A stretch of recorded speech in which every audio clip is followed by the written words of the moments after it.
bomb to get a couple of things handled today, and I'll show you what I'm doing when I get up there. But the long and short of it is that before the SEMA show, because I didn't know if I was keeping this car or not, I just had Hyer put on a Ceramic Pro coat, which is a thin layer of Ceramic Pro, and I've decided to put the upgrade on it, which will allow me to get the 5-year warranty, and it'll give a much better depth of gloss and shine on and protection as well on the Corvette, because I have decided to keep this Corvette for a while, and I'm going to share that with you today. It's part of why I wanted to make this video, because I'm sure you guys have seen plenty of videos on the Corvette ZR1 that was officially announced and pricing last week, and it was at the LA Auto Show.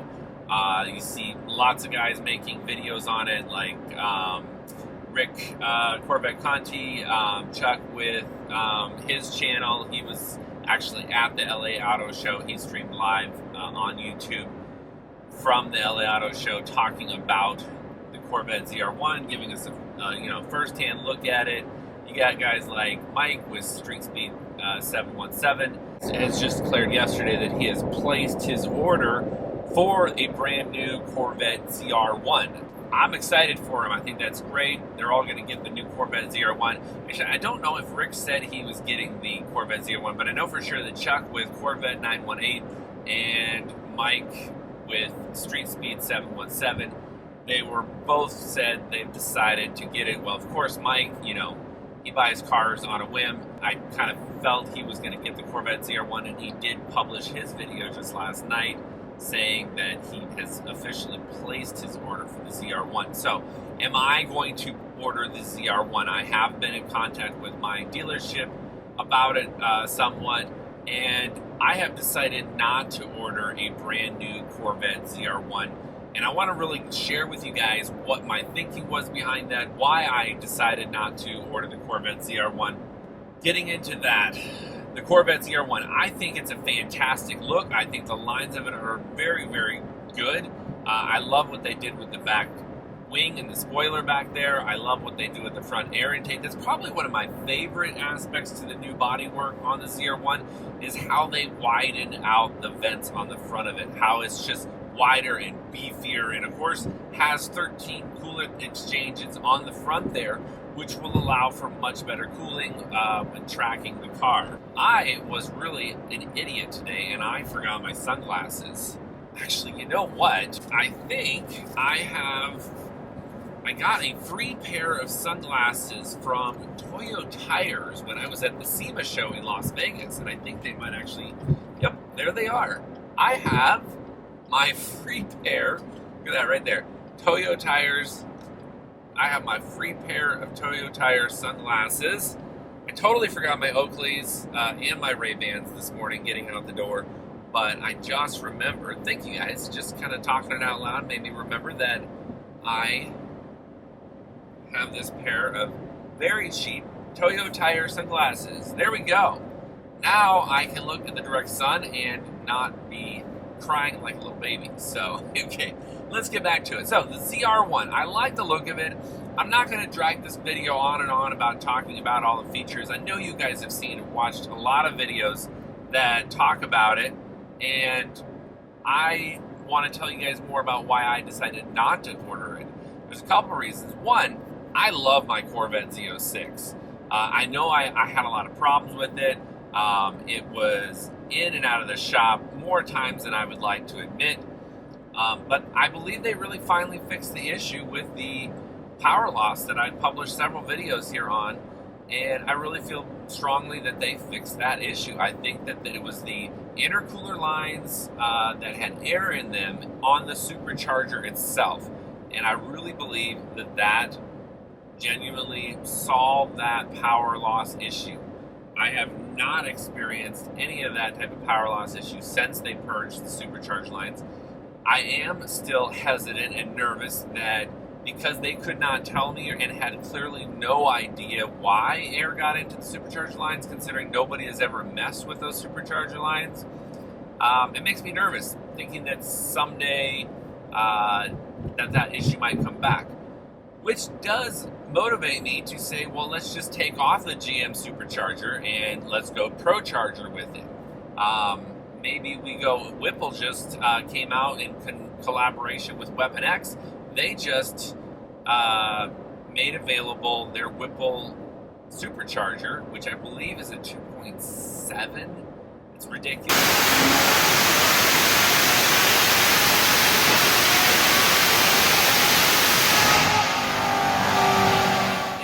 On dyno, initial dyno is putting like 920 horsepower to the wheel with that Whipple supercharger. So I could pull off the GM supercharger, throw on a Whipple supercharger, and have ridiculous amount of power, way more than the ZR1 could give me. And that's what brings me to my first point, is that if I was just wanting to have more power out of the Corvette, I could get a whole lot more power that is not GM, regulated and pulled back and made sure that it fits within all their warranties, for a lot less money than buying a brand new ZR1.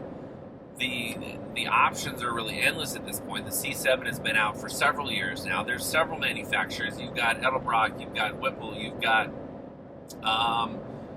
ProCharger. Of course, if you want to go ProCharger route, there's just so many different manufacturers out there that have aftermarket upgrades that are essentially bolt-on upgrades that can be installed with little to medium amount of effort from a mechanic to get that done. So that's my first point of why would I spend that much money to get the ZR1? Yes, it is a ZR1. Yes, they're only going to be making whatever it is, 1,800 or so of them. Yes, it looks badass. I definitely agree with that. But again, I could get a spoiler and put it on the back of this car and get a bigger wing if I wanted to go that route with it, and I could achieve that. Would it be a ZR1? No, it wouldn't be a ZR1.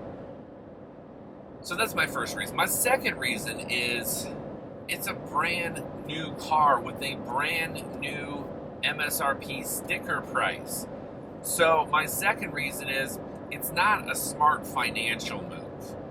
It just doesn't make a lot of sense to buy a brand new Corvette ZR1, drive it off the lot after you take delivery of it, which obviously, don't get me wrong, absolutely exciting, very cool to do, have the brand new car. I've done it myself, and that's an awesome feeling. But it depreciates ridiculously when you drive it off the lot, and within the first year, it's going to depreciate even more. Now, the Corvette ZR1s are probably going to hold their value a little bit more because they're going to be more of a specialty car, but they will indeed drop in value. We just saw the C7s take a huge hit in value because of the huge price cuts that GM was giving on brand new Corvette Z06s, Grand Sports, the Stingray. They were drastically cutting the prices, which does affect the overall C7 market. I mean, even my Z06 took a hit on value when that happened. So that's just the reality of it. I bought this 2015 Corvette Z06 when it had 5,000 miles on it. It was about a year and a half old, from one owner that bought it originally brand new. He paid the MSRP of $111,000 and change, and I picked it up for almost 40% less than MSRP. So that right there tells you that obviously waiting a year and a half is a much better move. I was in the market for a Z06 last year when I bought this car, and I went to the dealer. I looked at brand new ones. I almost bought a practically brand new one with a dealer sticker price on it, pretty much. It only had 500 miles on it, so they were trying to sell it to me pretty much as brand new.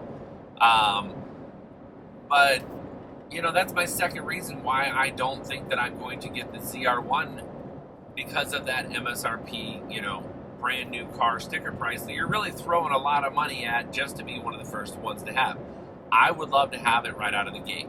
I'm not going to lie and say, oh, it's not even, I'm not even tempted by it. I am tempted by it. I definitely am tempted by it. I looked at it. I considered it. And at the end of the day, I think I want to wait. I want to wait and, maybe pick up one that's a year old, that has very little miles on it. Pick up one from one of the guys that was all excited to go out and get it. I'm not going to be able to, of course, get super picky and order it exactly as I want it to, but I have a strong feeling that within about a year, after they're released and on the road and people have taken delivery from them, we're going to be able to find some, not screaming deals on it, but we're going to be able to find some ZR1s out there with some nice specs with the ZR3 package on it, the bigger wing, because I think a lot of people are going to go with that bigger wing. The ZTK package I think is going to be super popular for everybody to go with. So I think that that's going to be a smarter move in the long run. So those are my two primary reasons for not going with the ZR1, sticking with my Z06 right now. I do plan, and let me know what you guys think in the comments below of which way I should go, but I'm considering going two different directions. My buddy Richard at SBS Autosport, he and I are going to work together and do some stuff in this car. The factory warranty is up in this car next January, so coming up next month. Next month, the 15th, the factory bumper-to-bumper warranty is going to expire on this car. So I am getting some stuff done, of course, at my local service center right now, just making sure that everything is covered under warranty. But when that expires, my plan is to work with Richard and do some modifications, Corvette mods. I mean, that's what my channel is about here. My intention has always been, and I've done some few things here and there. I'm going to bring some more of those to you and show you what I've done to this car already. But let me know, should I go with the Pro Charger route, or should I go with an upgraded supercharger, for example, from Whipple with Weapon X? Let me know what you guys think. I've done, of course, a ton of research on it. I have my opinions in terms of which direction to go. I personally am leaning more towards doing a Pro Charger on it at this point. One, because it just sounds so cool.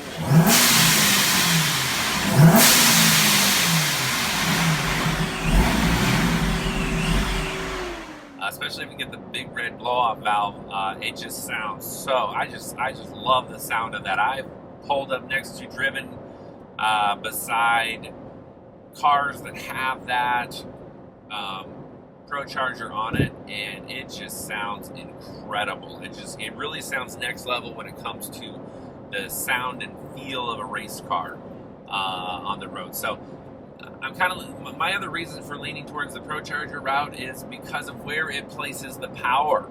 If I just upgrade the supercharger, it's going to put all that power right out of the gate, right off the line, first gear, second gear, and quite frankly, if I can't grip the road, all that power is wasted. It's completely wasted, and you've got to really control your acceleration. If I was going for a straight drag car, then that would be more appealing to me. But this is my daily driver, and I like being able to have the power where I want it, but most importantly, where it's going to be the most effective, which is going to be through the third, fourth, and fifth gear. I just wanted to pull all the way through those gears and really give me consistent, solid power. And so that's one of the main reasons why I'm leaning towards the Pro Charger over the Supercharger. I could be wrong. You guys let me know what you guys think in the comments below. Let me know, should I go Pro Charger, should I go Supercharger? So that's my thoughts on the ZR1. Of course, there's tons of other videos out there that you guys can watch. I'll link some in the description below, some of my favorites that kind of showcase it. Rick from Rick Corvette Connie's channel, he was at the LA Auto Show last week, and he had media pass access, so he got to be around the car. He got some great footage. I'll link that video in the description below. Thank you, Chuck, for going there. You did a live stream on Saturday, so I appreciate that. I almost went. I really wanted to go to the LA Auto Show. I thought about it, but my wife and we've just had so many trips lately. I didn't even really want to pursue or suggest that, so I didn't end up going. I figured there'd be plenty of other guys that would go and get that footage for us. But yeah, I'm excited about the ZR1. I'm excited about seeing them. But at this stage, I am not going to pre-order one. I'm not going to be one of the first to have the ZR1. I'm going to stick with my Z06 here, and we're going to have some fun with this. So let me know what you guys think about that, about what we should do to my Z06 and the modifications you guys would like to see. Okay, we're just driving through Picacho Peak here right now. I wanted to stop at that gas station back there because I'm starving. I did not get my coffee or anything yet this morning, but I was having so much fun talking to you guys, I just flew right past it. So I'm gonna have to hit the next rest stop, and then before you know it, we're gonna be in Phoenix at Hyer Quality Detail, and we'll get right into that Ceramic Pro coating application.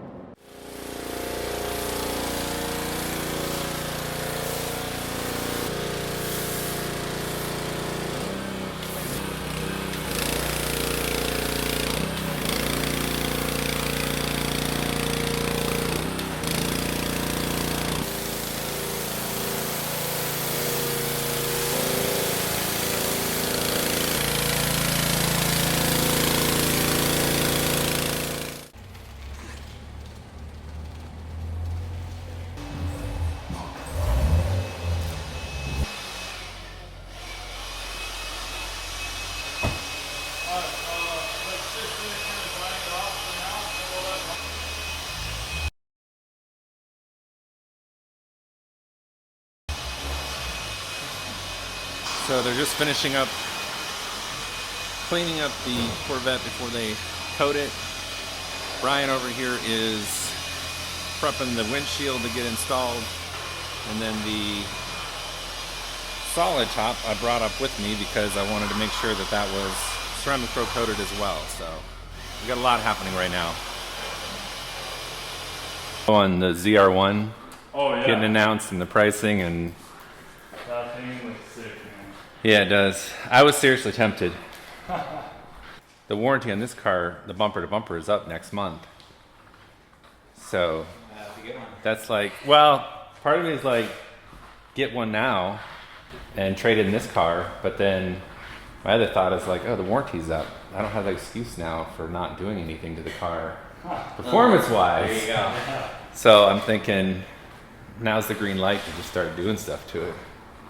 I have one slight opinion on the ZR1, and it's just I think it would look better with a ducktail like this or something instead of that big wing, yeah. It's just not very, I don't know, have there ever been Corvettes that come stock with a big wing? No. Yeah, exactly. No, never a big wing like that. And I think what actually ruined it, I agree with you on that one, because what I think ruined it is the guys that went and put those big wings on the C7s, and it looked so aftermarket, like they were trying to ricer it at that point. So it just looked extremely aftermarket. Yeah. Yeah, I struggle with that. I would appreciate it just because that's how it came stock, but yeah. Maybe they might offer, you know. Well, they've got the lower version and then they got the higher version. Yeah. But if you're gonna put a wing on a Corvette, you got to go big ass wing with it. Yeah. So I looked at was the pricing difference between buying a brand new ZR1 at full MSRP and take the depreciation hit, or keep this car and either go Pro Charger or Whipple Supercharger just came out right there. Yeah, I know. You'd be faster, more horsepower, and less money. Pro Charger would be a blast on this thing. Yeah. We have a buddy with a Mustang that's pro charging. He's making 700. Yeah, 700 That's wheel. crazy. Yeah, it sounds insane. Yeah. Yeah, I would be happy with between 700 and 800. The nice thing with the Pro Charger is where it puts the power. Yeah. Up in the Supercharger, it just puts it really off the line, and then you're just spinning your wheels, so who cares at that point? The Whipple Supercharger in connection with Weapon X is pretty impressive though. It's a 2.7 liter supercharger that puts 940 to the wheels. Wow. Is that on the stock motor? Yeah. Wow. Yeah, that's a bolt-on. Yeah, that's a lot of power. Yeah. That'd be pretty fun. Be a blast.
Yeah, it looks good.